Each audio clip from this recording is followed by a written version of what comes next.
Hello friends, welcome to Inspire Study. Friends, आज के इस क्लास में हम लोग आरआरबी एनटीपीसी एग्जाम 2025 के लिए न्यू एडिशन अभी एक लॉन्च किया गया है, जिसमें प्रीवियस ईयर सहित आपको दिया गया है, जिस पर हम लोग लगातार प्रहार कर रहे हैं। तो आज के इस क्लास में आपका जो है संभवतः आपका तीसरा क्लास होगा, क्योंकि इसके पहले कुछ क्लास ऑलरेडी अपलोड किया जा चुका है। अगर आप नए छात्र हैं तो प्लेलिस्ट जा करके आप लोग सारे क्लास को अटेम्प्ट लेंगे। इस बुक के अंतर्गत टोटल आपका 22,000 प्लस क्वेश्चन पेपर आपका ऐड किया गया है, जो रेलवे के सभी एनटीपीसी एग्जाम में जितना भी आपका कलेक्ट हुआ है क्वेश्चन पेपर सभी का दिया गया आपका। साथ ही साथ इसमें आपका चैप्टर वाइज करके दिया गया है, जो एग्जाम के लिए काफ़ी ज़्यादा बेहतरीन है, और इसमें काफ़ी बेहतरीन क्वेश्चंस का आपका कलेक्शन भी दी गई है। तो आइए क्लास को कंटिन्यू करते हैं और चीज़ों को समझते हैं। तो आज का जो हमारा पहला क्वेश्चन कंटिन्यू होगा, ये आपके रसायन विज्ञान केमिस्ट्री का आपका होगा, और जो कि ऑलरेडी आपके एग्जाम में पूछे गए, तो ध्यान से लगाएंगे। आज का पहला क्वेश्चन है कि सामान्यतः पदार्थ के भौतिक अवस्थाओं में शामिल नहीं है। पूछा है कि पदार्थ के भौतिक अवस्थाओं में क्या शामिल नहीं है। दिया गया है कोलाइड, गैस, और दिया गया है तरल और मिट्टी। तो देखिए हमारा राइट आंसर हो जाएगा तरल। ऑप्शन नंबर आपका सी करेक्ट हो जाएगा। सामान्य पदार्थ के भौतिक अवस्था में शामिल नहीं है, तो ऑप्शन आपका डी करेक्ट हो जाएगा तरल। जबकि कोलाइड हो सकता है, गैस या फिर आपका मिट्टी हो सकता है, तो सी ऑप्शन आपका करेक्ट है। अगला प्रश्न कहा जा रहा है कि हवा एक डैश है। हवा एक प्रकार का मिश्रण के अंतर्गत आएगा, क्योंकि जो हवा होता है इसका कोई फॉर्मूला नहीं होता है। अलग अलग आपके तत्व हो सकते हैं, लेकिन जो हवा होता है इसका कोई फॉर्मूला नहीं होता है, और जिसका कोई फॉर्मूला नहीं होता है ये आपका आता है मिश्रण के अंतर्गत। अब कंपाउंड्स आपका वो होगा जिसका आप यौगिक का, जिसे हम लोग यौगिक कहते हैं, जिसका फॉर्मूला लिख सकते हो। जैसे CaCO3 आपका है, कैल्शियम कार्बोनेट है, तो इन सभी का क्या है, यौगिक है। जैसे एग्जाम्पल के लिए H2O है, तो जल जो आपका है एक प्रकार का कंपाउंड से यौगिक है, क्योंकि इसको फॉर्मूला के रूप में इसे डिफाइन की जा सकती है। तो देखिए हवा के बारे में पूछा गया है, तो हवा एक प्रकार का मिश्रण होगा। आंसर बताइए आप लोग, राइट आंसर क्या है। तो हवा देखिए एक प्रकार का मिश्रण है, तो ऑप्शन नंबर डी करेक्ट हो जाएगा। दोनों तत्वों और यौगिकों का मिश्रण आपका हवा कहलाता है, तो डी अगर ऑप्शन दिया है आपने तो बिल्कुल आपका दोस्तों करेक्ट हो जाएगा। ध्यान रखना, अगर केवल आप मिश्रणों का मिश्रण कर रहे हैं तो बिल्कुल आपका गलत हो जाएगा। ऑप्शन आपका यहाँ पर डी करेक्ट हो जाएगा। अब देखिए हवा की अगर बात करेंगे, तो हवा में आपके सबसे अधिकतम मात्रा में नाइट्रोजन पाया जाता है, जो कि अप्रोक्स आपका 78% पाई जाती है। ऑक्सीजन लगभग आपका 21% पाया जाता है। देखिए यहाँ पर आपका जो है एग्जैक्ट बात करें तो 20.946 पाया जाता है, लेकिन इसको आप यहाँ पर कट करके चलिए, जो मैं नोट डाउन कराता हूँ एग्जाम में आपके ऐसे ही पूछा जाता है। जैसे नाइट्रोजन की बात करेंगे तो ये लगभग आपका 78% पाया जाता है। ऑक्सीजन की अगर बात करेंगे तो ये आपका 21% पाया जाता है, और वही अगर बात करें कार्बन डाइऑक्साइड का, तो ये आपका 0.03% आपके पाए जाते हैं। तो इतने पॉइंट यहाँ से आपको नोट डाउन करना है, जिस रूप में आपके एग्जाम में ओवरऑल आपके अभी तक पूछे गए हैं। और यहाँ से देखिए एक चीज़ और भी आपको क्लियर करना है, जैसे कि अगर यहाँ पर दिया गया आपको आर्गन दिया गया है, सॉरी यहाँ पर देखिए आपको दिया गया ऑक्सीजन, आर्गन दिया गया है, तो ये सभी क्या है कि काफ़ी कम मात्रा में गैस पाई जाती है, जो लगभग 1% के अंतर्गत आपकी आती है।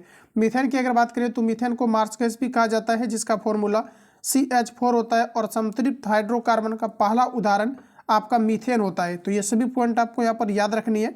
चलिए नेक्स्ट क्वेश्चन हमारा कहा जा रहा है कि विज्ञान में कौन सा नियम मिश्रण के गुणों का पालन नहीं करता है। तो देखिए मिश्रण के गुणों का पालन नहीं करता है, इसकी संरचना, डी ऑप्शन आपका करेक्ट है।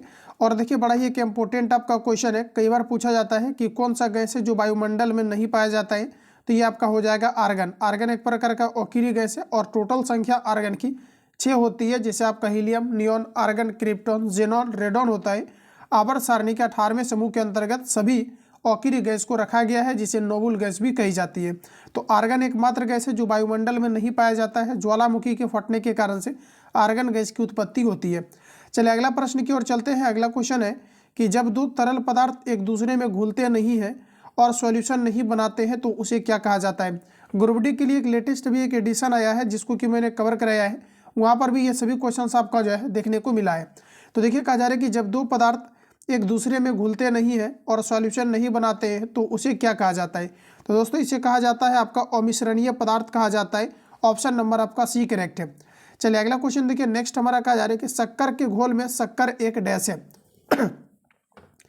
तो जो हमारा सॉल्यूशन होता है विलयन होता है, तो वैसा पदार्थ जो जल में घुल जाए उसे हम लोग कहते हैं विलय पदार्थ, और जो आपका विलय पदार्थ होता है जिसमें घुल जाए उसे हम लोग कहते हैं विलयन। ठीक है, तो यहाँ पर देखिए पूछा आ रहा है कि शक्कर के घोल में शक्कर क्या है, तो शक्कर एक विलय पदार्थ होगा। तो यहाँ पर देखिए ऑप्शन नंबर हमारा ए करेक्ट हो जाएगा। शक्कर एक प्रकार का जो है विलय पदार्थ के अंतर्गत आएगा, लेकिन यहाँ पर देखिए दिया गया है विलायक, विलय नहीं है विलायक है, तो हमारा right answer option number B के साथ जाएगा। ये आपका एक प्रकार का घुला हुआ पदार्थ है, अगर आपने बी दिया है तो बिल्कुल आपका करेक्ट है। अगला प्रश्न दोस्तों कहा जा रहा है कि लोहे में जंग लगना इनमें से किसका सामान्य उदाहरण है। रासायनिक परिवर्तन है, ऑप्शन नंबर आपका डी करेक्ट हो जाएगा।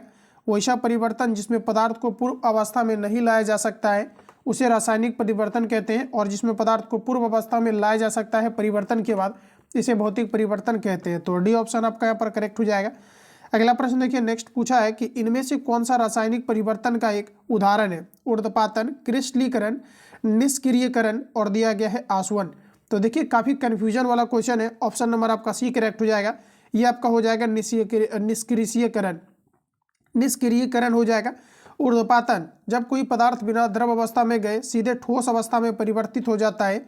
सॉरी फ्रेंड, जब कोई पदार्थ यानी जब कोई ठोस पदार्थ को जलाया जाता है तो ये क्या होता है कि बिना द्रव अवस्था में गए सीधे वाष्प में परिवर्तित हो जाता है, तो इसे ऊर्ध्वपातन कहा जाता है। दैट मीन्स कि जब किसी ठोस पदार्थ को जलाया जाता है या किसी ठोस पदार्थ का बिना द्रव अवस्था में गए सीधे वाष्प में परिवर्तन ऊर्ध्वपातन कहलाता है। और ऊर्ध्वपातन का कुछ प्रमुख उदाहरण होता है, जैसे आपका कपूर है, अमोनियम क्लोराइड है, नेफ्थलीन है, ये सभी आपके कपूर का उदाहरण होता है, तो ध्यान में रखेंगे। चलिए अगला क्वेश्चन नेक्स्ट हमारा कहा जा रहा है कि डैश एक रासायनिक परिवर्तन नहीं है, यानी आपको ये बताना है इनमें से कौन सा आपका भौतिक परिवर्तन है। ऑप्शन आपका बी करेक्ट हो जाएगा। एक आइस ट्यूब का पिघलना ये आपका कहलाता है भौतिक परिवर्तन, तो बी ऑप्शन आपका सही है।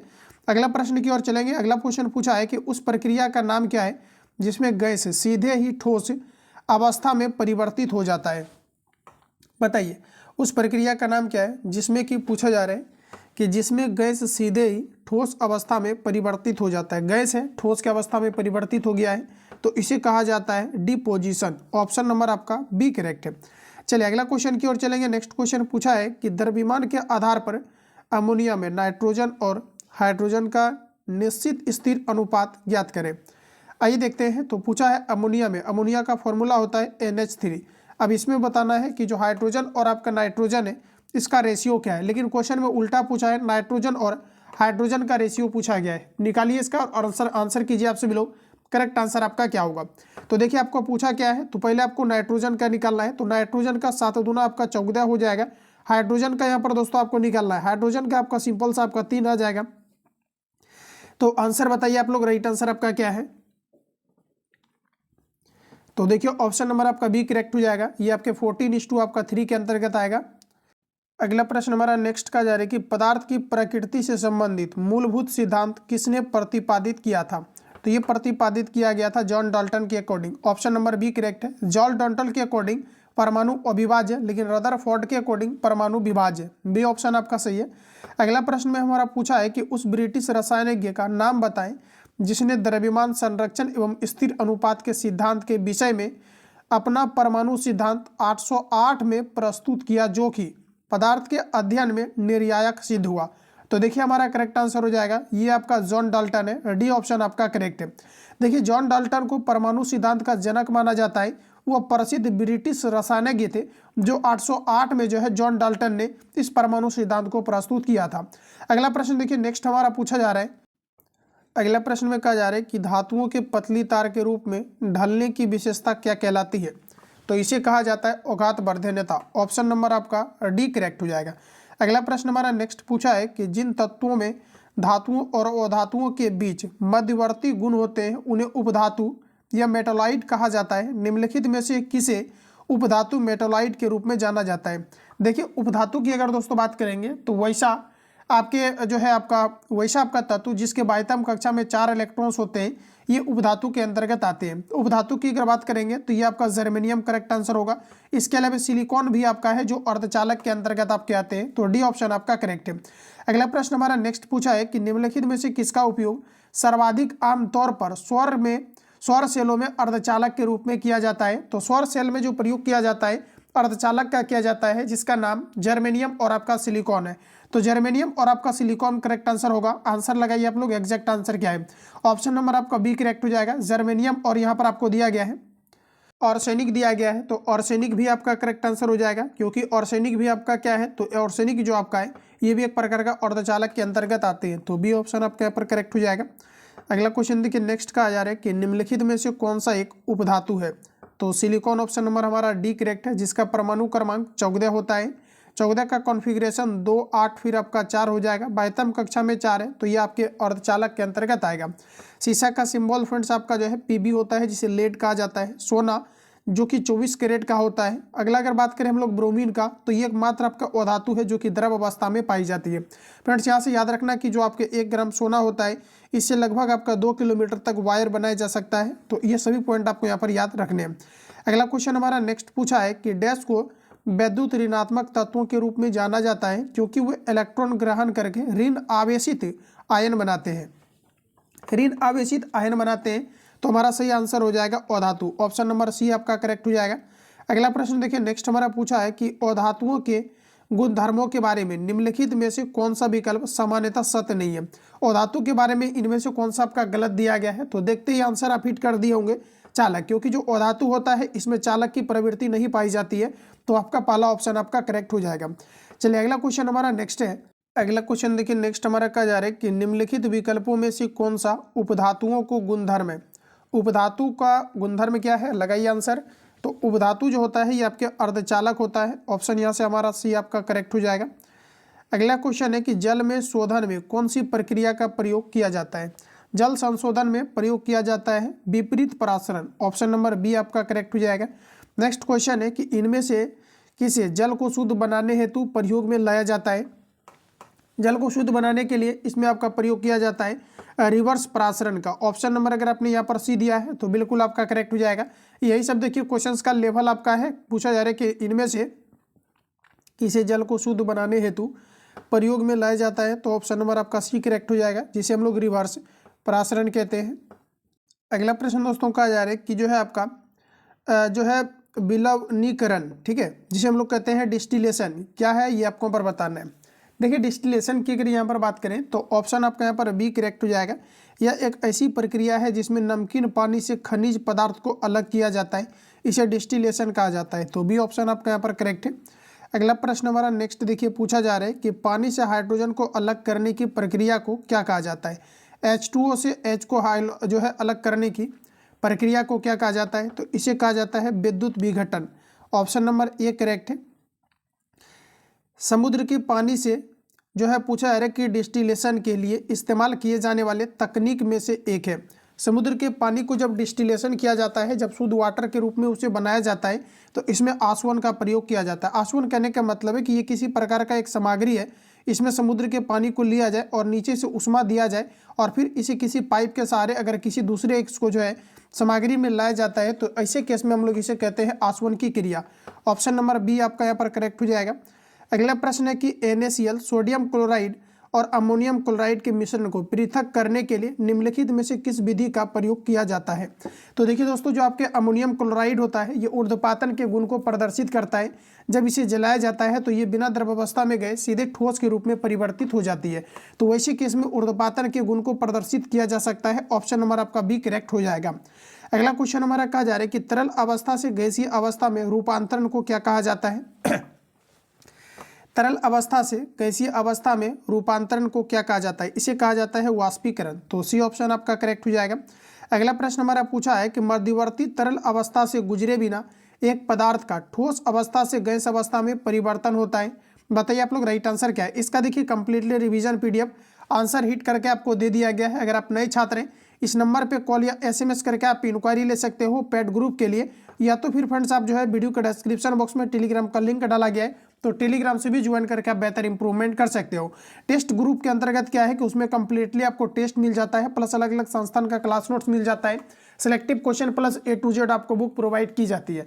हालांकि काफ़ी सारी चीज़ें आपको प्राइवेट ग्रुप जो है आपका पब्लिकली पर भी मिलता है, ठीक है, पब्लिक ग्रुप पे भी आपको प्रोवाइड की जाती है। तो चाहो तो आप वीडियो के डिस्क्रिप्शन बॉक्स में जो लिंक डाला गया है वहाँ पर आप ज्वाइन करके भी वहाँ से आप बेहतर इंप्रूवमेंट आप कर सकते हो। वहाँ पर भी सारी चीज़ें आपको प्रोवाइड की जाती है। तो देखिए पूछा जा रहा है कि मध्यवर्ती तरल अवस्था से गुजरे बिना एक पदार्थ का ठोस अवस्था से गैस अवस्था में परिवर्तित होता है, इसे क्या कहा जाता है। तो ठोस अवस्था से गैस अवस्था में परिवर्तित हो गया तो इसे हम लोग कहते हैं ऊर्ध्वपातन। तो फर्स्ट ऑप्शन आपका करेक्ट हो जाएगा। अगला क्वेश्चन है कि विलय और विलायक के समांग मिश्रण कहलाता है।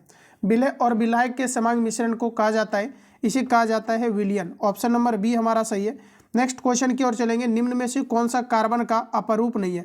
कार्बन का देखिए अपरूप कौन कौन सा है, तो देखिए आपका हीरा है, ग्रेफाइट है, ये सभी आपके कार्बन के अपरूप होते हैं। इसके अलावा देखिए आपका फ्लोरीन जो है ये भी कार्बन का अपरूप होता है। कार्बन डाइऑक्साइड ये अपरूप नहीं है। तो बी ऑप्शन अगर आपने यहाँ पर दिया है तो बिल्कुल आपका करेक्ट हो जाएगा। चलिए अगला क्वेश्चन हमारा नेक्स्ट पूछा जा रहा है कि निम्नलिखित में से कौन सा कार्बन का एक अपरूप है? कार्बन का दोस्तों अपरूप पूछा है तो हीरा आपका कार्बन का अपरूप है। और हीरा जो होता है ये पूर्ण आंतरिक परावर्तन के कारण से चमकता है, जिसका अपवर्तनांक 2.42 होता है। हीरा प्रकृति में सबसे शुद्धतम कठोरतम रूप में पाए जाने वाले पदार्थ हीरा है, जिसका प्रयोग कांच को काटने के लिए किया जाता है। जिप्सम की अगर बात करें तो जिप्सम का हमारा सूत्र होता है CaSO4 इंटू आपका 2H2O होता है। जब जिप्सम को 100 डिग्री सेल्सियस टेम्परेचर पे हीट किया जाता है तो प्लास्टर ऑफ पेरिस बनता है। चौक की बात करें तो चौक आपका होता है CaCO3 होता है, जिसे कैल्शियम कार्बोनेट कहा जाता है। और संगमरमर का भी सेम सूत्र होता है CaCO3, जिसे कैल्शियम कार्बोनेट के नाम से जाना जाता है।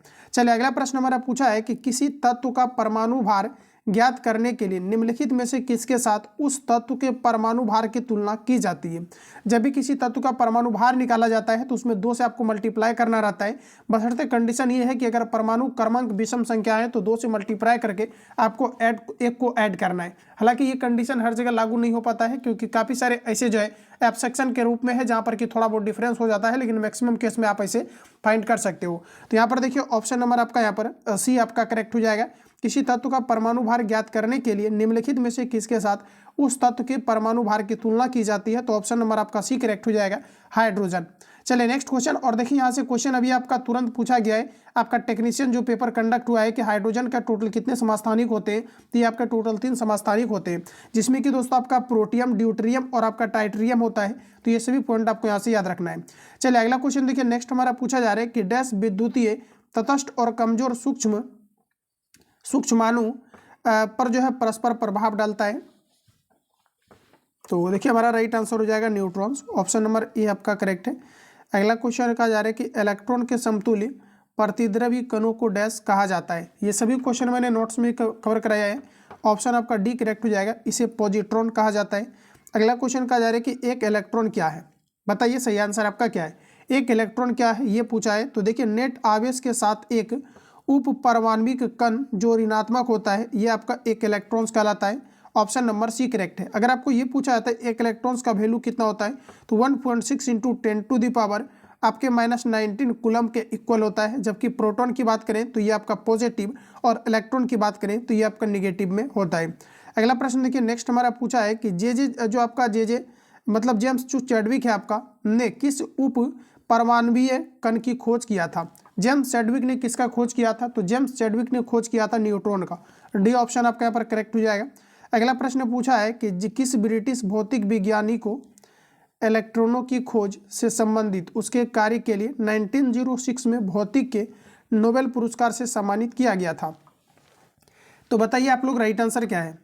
इलेक्ट्रॉन की सिंपली पूछा है कि इलेक्ट्रॉन का खोज किसने किया था? तो फ्रेंड्स याद रखना है कि जो इलेक्ट्रॉन के खोज करता है ये आपका जे थॉमसन है, जिन्हें 1906 में भौतिक के नोबेल पुरस्कार से सम्मानित भी किया गया था। अगला देखिए कुछ फैक्ट दिया गया है, जैसे कि आपका जे थॉमसन ने इलेक्ट्रॉन की खोज किया था। अर्नेस्ट रदरफोर्ड ने नाभिकीय भौतिकी के जनक माने जाते हैं, जिन्होंने कि सोने के पत्थर पर परमाणु जो है अल्फा किरण का प्रयोग करके इन्होंने नाभिक का खोज किया था। नील्स बोर ने दोस्तों अगर बात करें तो परमाणु संरचना पर विशेष योगदान जो है नील्स बोर ने दिया था। तो ये सभी पॉइंट आपको याद रखना है। अगला प्रश्न कहा जा रहा है कि इलेक्ट्रॉन की खोज किसने किया था? तो इलेक्ट्रॉन की खोज किया था जे थॉमसन ने। तो ऑप्शन नंबर आपका बी करेक्ट हो जाएगा। इलेक्ट्रॉन की खोज किसने किया था? तो जे थॉमसन ने किया था। अगर आपको ये पूछा जाता है इलेक्ट्रॉन का द्रव्यमान कितना होता है, तो मैं रिपीट कर दे रहा हूँ, इलेक्ट्रॉन का अगर आपको मास पूछा जाता है तो ये आपका 9.1 ध्यान में रखेंगे, 9.1 इंटू 10⁻⁻31 आपका केजी होता है। जबकि मास ऑफ इलेक्ट्रॉन आपका 9.1 इंटू 10⁻⁻31 केजी होता है। वही अगर बात करें कि जो आपका इलेक्ट्रॉन होता है इस पर आवेश क्या है, तो आवेश 1.6 इंटू 10⁻⁻19 कूलम की इक्वल होता है। तो ये सभी पॉइंट आपको याद रखना है। हालांकि यहाँ पर आपको फैक्ट दिया भी गया था, चाहो तो आप यहाँ पर देख सकते हो। चलिए अगला क्वेश्चन देखिए नेक्स्ट पूछा है कि निम्नलिखित में से किन कणों में सकारात्मक आवेश होता है? सकारात्मक मतलब पॉजिटिव आवेश होता है। तो बी हमारा करेक्ट हो जाएगा, प्रोटॉन आपका पॉजिटिव होता है। नेक्स्ट क्वेश्चन दोस्तों कहा जा रहा है कि जिन उप परमाणु कणों में सामान्य उप परमाणु कणों से विपरीत गुण होते हैं उन्हें किस नाम से जाना जाता है? तो इसे कहा जाता है आपका प्रतिकण। बी ऑप्शन आपका करेक्ट हो जाएगा। अगला प्रश्न देखिए, नेक्स्ट हमारा पूछा है कि इनमें से किसे नाभिकीय भौतिकी का जनक कहा जाता है? नाभिकीय भौतिक का जनक कहा जाता है, ये आपका राइट आंसर है रदरफोर्ड, क्योंकि नाभिक का खोज रदरफोर्ड ने किया था और इन्होंने प्रमाणित किया था कि जो न्यूट्रॉन और प्रोटॉन है नाभिक के अंदर पाए जाते हैं, इस कारण से जो आपके परमाणु है ये आपका विभाज्य है। लेकिन जॉन डाल्टन के अकॉर्डिंग परमाणु अविभाज्य था, तो बी ऑप्शन आपका करेक्ट है। अगला है कि एक ऑक्सीजन परमाणु में कितने संयोजी इलेक्ट्रॉन होते हैं? तो आपका सही आंसर हो जाएगा 2। कितने होते हैं फ्रेंड्स आपका? तो 2 आपके पाए जाते हैं। ऑप्शन नंबर आपका ए करेक्ट है। अगला प्रश्न देखिए, पूछा है सोडियम। सोडियम का इलेक्ट्रॉनिक विन्यास क्या है? सोडियम का परमाणु क्रमांक आपका होता है Na। Na आपका जो है इसका सिंबल है, परमाणु क्रमांक आपका सोडियम का 11 होता है, तो इसे आप लिख सकते हो 281। बट कंडीशन यहाँ पर ये है कि क्वेश्चन आपके अलग तरीका से दिया गया है। यहाँ पर हो जाएगा 1s2 2s2 2p6 3s2 3p6 3d10 4s2 और 4p6 और 4d8 और 5s1 होगा। ऑप्शन नंबर अगर आपने ए दिया है तो बिल्कुल आपका करेक्ट। अगला प्रश्न देखिए, नेक्स्ट पूछा है कि उस तत्व का नाम बताएं जिसका इलेक्ट्रॉनिक विन्यास 287 है, यानी कि आपका 17 हो जाएगा टोटल, और ये आपके क्लोरीन का होता है, तो ऑप्शन नंबर सी करेक्ट है। क्लोरीन एक प्रकार का हेलोजन है और जितने भी हेलोजन है इन सभी को आवर्त सारणी 17 के अंतर्गत आपका रखा गया है। तो ये सभी पॉइंट आपके एग्जाम के लिए इंपॉर्टेंट है। अगला क्वेश्चन है, एक तत्व की परमाणु संख्या किसके बराबर होती है? एक तत्व की परमाणु संख्या जिसे हम लोग जेड से डिनोट करते हैं और जेड पी और ई आपस में इक्वल होता है। तो अब आप लोग बता दीजिए इसका सही आंसर क्या है। तो दोस्तों हमारा करेक्ट आंसर हो जाएगा प्रोटॉन की संख्या के बराबर होता है, क्योंकि जेड पी के इक्वल होता है, तो डी ऑप्शन आपका यहाँ पर राइट हो जाएगा। अगला क्वेश्चन हमारा पूछा है कि न्यूक्लियस में डैश परमाणु क्रमांक एटॉमिक नंबर को दर्शाता है। न्यूक्लियस में जो परमाणु क्रमांक है ये कौन दर्शाता है? तो हमारा जो होता है कंडीशन जेड ई और पी आपस में इक्वल होता है, तो वैसे में आपका राइट आंसर हो जाएगा प्रोटॉन दर्शाता है, तो फर्स्ट ऑप्शन आपका करेक्ट हो जाएगा। अगला क्वेश्चन देखिए, नेक्स्ट पूछा है कि हाइड्रोजन अणु का नाभिक किससे बना होता है? हाइड्रोजन अणु का नाभिक किससे बना होता है? तो ऑप्शन आपके यहाँ पर ए करेक्ट हो जाएगा, केवल एक प्रोटॉन से बना होता है। फर्स्ट ऑप्शन आपके करेक्ट है। अगला प्रश्न देखिए, नेक्स्ट पूछा है कि एक परमाणु की परमाणु संख्या क्या होती है जिसमें 10 प्रोटॉन और 11 न्यूट्रॉन है? देखिए न्यूट्रॉन और जब प्रोटॉन आपको दिया रहता है और परमाणु क्रमांक पूछा जाता है, सिंपली यहाँ पर आपको क्या करना है, देखिए पूछा है कि एक परमाणु की परमाणु संख्या क्या होगी जिसमें 10 आपका प्रोटॉन है और आपका 11 आपका न्यूट्रॉन है। तो देखिए फ्रेंड्स, आपका जेड ई और पी आपस में बराबर होता है, तो जिसमें प्रोटॉन 10 दिया गया है तो परमाणु क्रमांक भी आपका 10 होगा, यानी कि ऑप्शन आपका बी करेक्ट है। अगला क्वेश्चन है, अगला प्रश्न हमारा नेक्स्ट पूछा जा रहा है, किसी तत्व की परमाणु संख्या उस तत्व के प्रत्येक परमाणु के नाभिक में मौजूद डैश की संख्या के बराबर होती है। तो देखिए हमारा Z और E और P आपस में बराबर होता है, मात्र एक कंडीशन आपको याद रखनी है। अब यहाँ पर किसके बराबर होता है? तो प्रोटॉन की संख्या के बराबर होता है परमाणु क्रमांक, तो फर्स्ट ऑप्शन आपका करेक्ट है। अगला प्रश्न है कि एक हाइड्रोजन एटम में कितने न्यूट्रॉन्स होते हैं? हाइड्रोजन एटम में कितने न्यूट्रॉन्स होते हैं? तो ऑप्शन आपका डी करेक्ट हो जाएगा। एक भी इसमें आपका न्यूट्रॉन्स की संख्या नहीं पाई जाती है, केवल आपका एक प्रोटॉन आपके पाई जाती है, तो डी ऑप्शन आपका यहाँ पर करेक्ट हो जाएगा। नेक्स्ट क्वेश्चन कहा जा रहा है कि समस्थानिक शब्द का अभिप्राय क्या है? समस्थानिक शब्द का अभिप्राय क्या है? समान परमाणु क्रमांक किंतु भिन्न भिन्न द्रव्यमान संख्या वाले समस्थानिक कहलाते हैं। ऑप्शन नंबर आपका ए करेक्ट हो जाएगा। नेक्स्ट क्वेश्चन हमारा कहा जा रहा है कि जब आप एक परमाणु के न्यूट्रॉन की संख्या को बदल देते हैं तो इसका डैश बदल जाता है। जब आप एक परमाणु के न्यूट्रॉन्स की संख्या को बदल देते हैं तो इसका बदल जाता है, तो इसका दोस्तों आपका बदल जाता है समस्थानिक। ऑप्शन नंबर आपका ए करेक्ट हो जाएगा। तो फ्रेंड्स आज के इस क्लास में हम लोग क्वेश्चन नंबर 50 तक क्लास को 51 तक स्टॉप करते हैं। नेक्स्ट जो आपका क्लास आएगा सारा कुछ आपका सिस्टमेटिक तरीका से चल रहा है। नेक्स्ट क्लास का नोटिफिकेशन आपको मिल जाएगा। चैनल को सब्सक्राइब करके बेल आइकन को प्रेस कर लेना ताकि नेक्स्ट क्लास का जुड़ी आपको नोटिफिकेशन आपको टाइम टू टाइम मिले और इस 22,000 क्वेश्चन पेपर को हम लोग पूरी तरीका से खत्म कर पाएं। मिलते हैं नेक्स्ट क्लास में, तब तक के लिए जय हिंद। अगर आप टेलीग्राम चैनल के साथ ऐड नहीं है तो वीडियो का डिस्क्रिप्शन बॉक्स में टेलीग्राम का लिंक डाला गया है, तो टेलीग्राम भी आपको अवश्य ज्वाइन करना है। मिलते हैं नेक्स्ट क्लास में, तब तक के लिए जय हिंद, बेस्ट ऑफ लक।